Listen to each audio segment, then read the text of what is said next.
We have the governor, Biomed. They're apparently not coming to terms on the deal to continue running the med school. What really is going on? What do you know?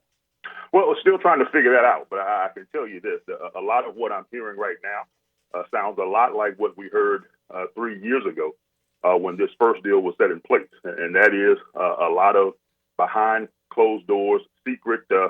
We only know, nobody else can be told. Kind of negotiations going on. When you've got a scenario that you believe is ready and able to step forward at a moment's notice, that means that you've obviously had a lot of backroom discussions going on.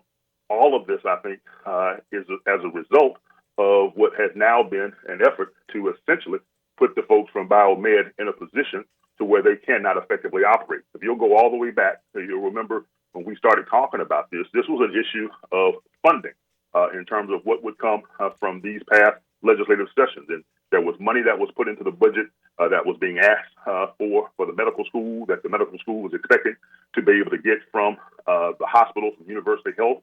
It was understood from the very beginning that the University Health model was not one that would be able to infuse a great deal of additional dollars into the med school. And so that's why those dollars were placed into the budget in previous years when this deal was first done. That same thing was attempted during this past series of legislative sessions. And you had efforts by this administration and by members of the legislature, this delegation, to thwart that. You heard me mention that there was $26.8 million when it left the House of Representatives for the LSU Shreveport Medical School. By the time that bill left the Senate and came back for concurrence on the House side, that number had gone from $26.8 million down to $4 million. And that's after $2+ billion in tax increases and Medicaid expansions. So That's why something is filed.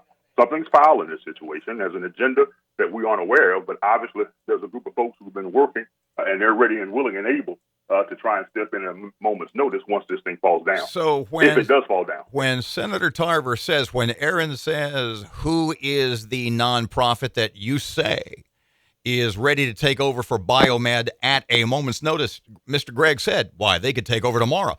And when Aaron says, well, who is that? He says, I can't say. You see that as part of the problem. Absolutely. I mean, that's typical Louisiana. That's the kind of situation that has us where we are right now. And from my perspective, that's what was going on 3 years ago when Governor Jindal decided he wanted to privatize this thing and didn't give it enough time to do it the right, proper, and correct way. Left a lot of LSU employees in a bad set of circumstances and ended up with the only folks available to step into the breach being the Biomedical Research Foundation. Now you're going to tell me that you're going to step up with a brand new nonprofit that has no known source of funding at this point, and they're going to be able to step in and do what it is that the biomedical folks already made clear from the very beginning, and folks in the legislature at that time understood was going to be a situation that if they operated a hospital, there was going to need to be the need for the state to step in and offer additional funding for the operation of the med school that had previously come from the operation of the hospital. Cedric, who do you suspect is this nonprofit that could step in tomorrow? I have no idea, but I think that you suggested Willis Knighton. I do know that there are serious problems in terms of the monopoly issue right now when they have 77+% of our market. Our health insurance reimbursement rates right now are 3 times the state average. One of the ways in which you could possibly look to try and navigate your way around those antitrust issues would be to set up a nonprofit as kind of a straw man, give them the contract to operate the hospital, and then potentially the nonprofit contract with Willis Knighton.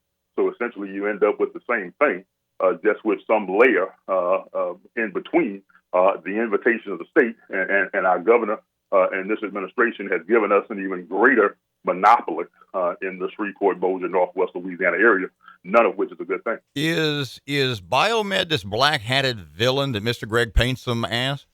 Well, I don't see how they could be, especially since 3 years ago, he was the one who was going around town advocating that these were the folks that we needed to trust to step in and operate this situation. I think that obviously at some point over the course of these 3 years, because if you talk about quality of care, you certainly can't fault them there, because one of the things that they have managed to achieve, one of the things that the private sector apparently can do, and that is they've achieved some efficiencies. From what I understand, the wait times in the emergency room are much shorter. The quality of care there is better. The ability to be able to get appointments in the various clinics are down from months to now days. And so I hear that type of feedback all the time. I think what you have here, apparently from my perspective, is a concerted effort to strangle out the folks from the Biomed Center by restricting their cash flow and putting them in a position where someone can come on and assert that they're not able to stand up and perform. What are you expecting to hear from the governor today when he makes some sort of announcement regarding this? Well, that's what I'm trying to determine right now. I do know that unfortunately, I think the governor has some folks in his ear who have been a part of whatever this alternative set of circumstances are all along. And that maybe is the perspective that he has adopted and appears to be advancing.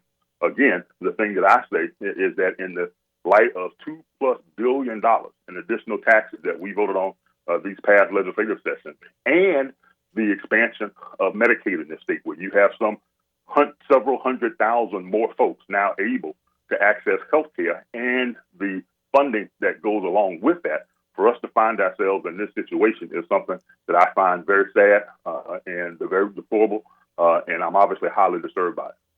Cedric Glover, State Representative, I know we're going to have more information today. I'm sure we'll chat with you later in the week.